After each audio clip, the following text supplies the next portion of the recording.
Are you missing the XInput13 DLL? I'm Sophie Chen, a Windows system specialist, and I'll help you fix this system error right now. While we explore the technical guide for XInput13, you can access a professional tool for managing complex library dependencies. This is the XInput13, part of the DirectX Common Controller API, specifically providing support for Xbox 360 class XInput devices. Many modern titles still rely on this legacy 1.3 implementation to normalize controller input across engines.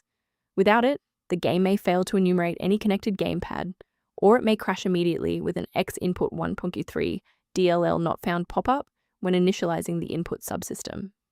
Since we've covered what this file is, let's move to the primary fix. This is a core Windows system file issue. Run the system file checker by opening Command Prompt as an administrator and entering sfc/scan now. Windows will scan your system and automatically repair missing or corrupted core files such as XInput13 DLL. When a standard reinstall doesn't cut it, we move to advanced diagnostic steps to ensure the system is properly configured. Performing a restart can determine if the error is just a transient environment glitch. A reboot refreshes your system's path variables and can sometimes re-establish a broken link to the XInput13 file. Bookmark this video or click the like button now so that you have a shortcut back to this guide after your PC finishes restarting.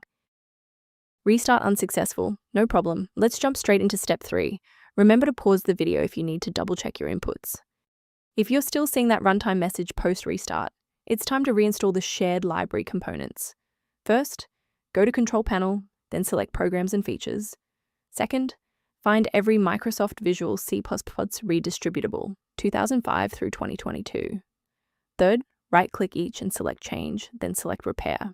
If that fails, download the latest all-in-one VC++ redistributable package from Microsoft's website. Please note that for DLL files with numbers, the number tells you which version to repair. For example, 120 equals 2013. I'd like to provide a brief technical warning about the risks of using unofficial file repositories. Always prioritize system safety by avoiding manual swaps of XInput13 DLL.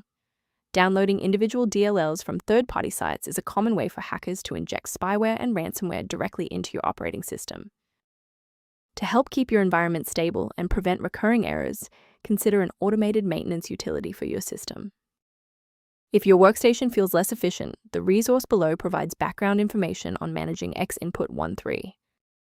Your feedback is valuable. If this fix got XInput13 working for you, please like the video and subscribe to stay informed on maintaining a secure environment.